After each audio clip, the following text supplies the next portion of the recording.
Hello Acapella World, Deke Sharon here with a whole new season of Too Many Notes. Really proud to be coming to you from Camp Acapella, recorded live on the scene at Wright State University, Camp Acapella 2019. Anyway, I've got a whole new series of different topics that I'm going to be taping here and rolling out for you over the course of the year. And the first one I'm going to roll out is probably the #1 question I get asked all the time by people. How do we get our music heard and seen by millions? Millions of people. Because probably the most important thing nowadays to have a successful career in the music industry is to get a lot of people following you and looking at your videos and streaming your music.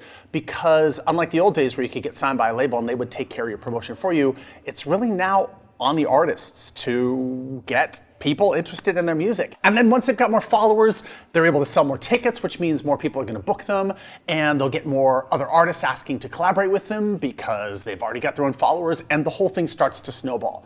So where do you start? How do you get the machine going? Well, that's what this video is all about. Are you ready? Here we go. Number one, gigs.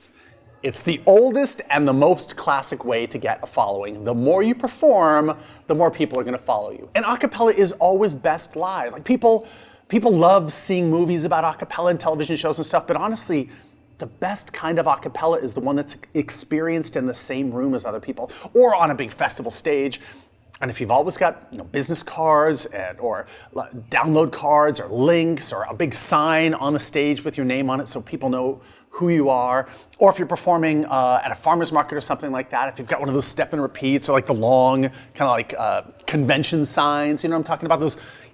Those long kind of tall, thin things that people roll out. If it has the name of your group and your website and all that kind of stuff on it and your SoundCloud links, I don't know, whatever you want to put on there, more people will know who you are, even if they're passing by and they don't have an opportunity to talk to you afterwards. And they'll follow you on Instagram, they'll follow you on Facebook, they'll follow you on Twitter, and then boom, that is a big win. And then once you have those people following you on social media, you're able to let them know about upcoming videos and performances, etc., etc. Are you ready? Number two, videos. Videos are the #1 way that you're able to reach the entire universe at the same time with your music. Now you may be thinking videos are expensive, how are we ever gonna get enough money to put a video together? But the bottom line is, if you look at Pentatonic's early videos, discounting the sing-off, they were sitting on a couch, single camera shoot. Nowadays, iPhone videos and other smartphone videos are such high quality that you're literally able to take one of them and post it online and people don't expect any different. In fact, one of the best things about early videos from a group is that they kind of catalog what the group was like when they're younger. So it's not just about having each one of the videos that you make go viral immediately or even expecting that, but you're starting to build up a catalog so that once you do get a video that goes viral, the other ones start getting more and more views. And then your overall video count on Facebook, on YouTube, ends up going up precipitously because people go through and like, oh, I want to hear him sing that song. And oh, let's look at them just when they were getting started. And I have a whole theory about videos. And that is, rather than try to spend as much money as you have and kind of spread it out through all your videos evenly, it seems like the videos that have and get the most traction are either the really inexpensive ones or the really expensive ones. Follow my thinking here. The really inexpensive videos, when you're just holding an iPhone, nobody expects anything to be all that high quality, right? They realize it's just an iPhone video, and sometimes you singing in a diner at midnight, and some people watch you, or you're like on an airplane, and you're delayed, and then you guys get up and you start singing, and people are like, oh, that's so amazing, and other people are shooting video, or you're on the subway. Like those videos get a lot of traction because the real world moments and they feel like cinema verite. You're capturing a moment that really happened, and acapella is so compelling in those kind of situations, you don't really need anything else. And then when you do have some money to be able to spend it on a videographer, to be able to spend it on professional editing or whatever, lump it all together and make a nice video that looks fancy. Because those also speak to a group's professionality and they give you an opportunity to really show your best side and make something that can stand up against other professional videos. And nowadays that in and of itself isn't all that expensive, but it doesn't cost $100,000 the way it did in the 80s and 90s.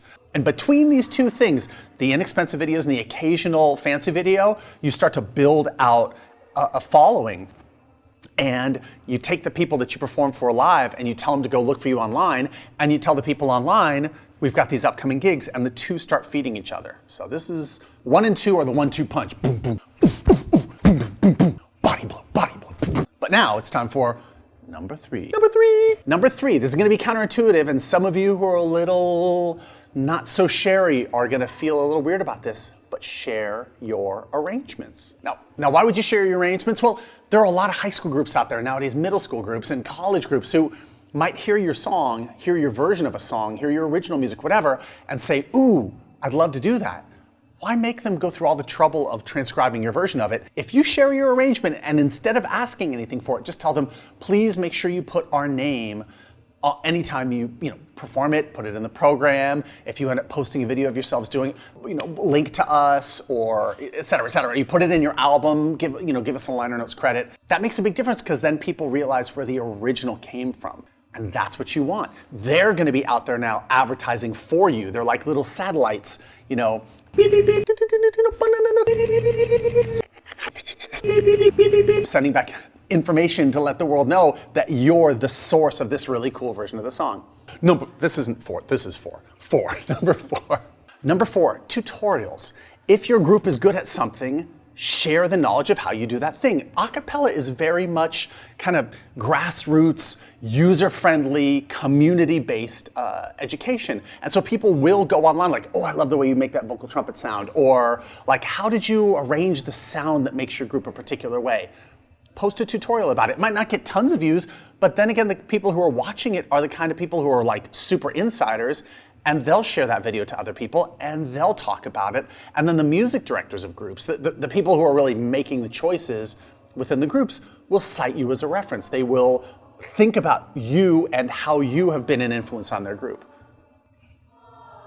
People are warming up. It's Camp Acapella. This is live, people. This is live. This is what we do here. And now it's time for number five. All right, this is all about finding partners who can help you with your promotion. So if you are Pentatonics or Straight No Chaser, you're talking about a major record deal, right? If you're home free, it's Patreon, and there are a lot of a cappella groups out there on Patreon who are making a big splash. Peter Hollins is another great example of someone who went from being a small solo artist right after the sing-off to now having a huge following of people. And Patreon is a great way for those fans to give some money back to him. So I highly recommend signing up for that. Or get a big media company involved. I mean, I worked with Disney to create Cappella, and there are other organizations out there. Maybe it's your workplace that wants to get a work group together, or there's some regional community theater that ends up wanting an a cappella group as a part of it. Find other organizations that you can partner with to help put the group together that will also be able to help promote you. And if this seems too high level right out of the gate, find some other partners to work with, other local groups, other a cappella groups, other solo artists who could come and do a song with you. Like if you look at Voice Play, they've done some incredible videos where it's them and then a solo singer working with them. In fact, when we had them on the Sing Off Live tour, that's what they were doing with Imani from the Sing Off, and it was fantastic. Like there are so many different people you can start to partner with who have their own followings, and then they start finding out about you. And it all becomes this wonderful synergy as you get a larger and larger and larger following, and that's what this is all about. And that's what this is all about. And the last thing I'll say is don't despair. Don't expect this stuff to happen overnight. It takes time. It takes years, frankly, to build a big, solid following. And a lot of these groups that we talked about, they were not overnight successes. And even in the case of a group like Pentatonics or Straight No Chaser, who seemed to all of a sudden explode onto the scene, they still did so much work behind the scenes to work and to build up their following from where it started to where it is now. And even if you don't end up filling stadiums, I can guarantee you can have a fantastic career as an a cappella musician and group with a lot of people who love you for who you are. Find that niche that you do really well and partner with other people within it. Home Free, for example, does a great job with that within the country music world. Anyway, hopefully this has all been really helpful, and in time you will have millions of people listening to your music and watching your videos online, and hooefully coming to your live shows, although a million people live is, I don't know, where would you put them all? And then the concessions, I mean, that many hot dogs, like, oof, don't be downwind. Anyway, hopefully this is helpful. We got plenty more videos coming from Camp Acapella. See you next time.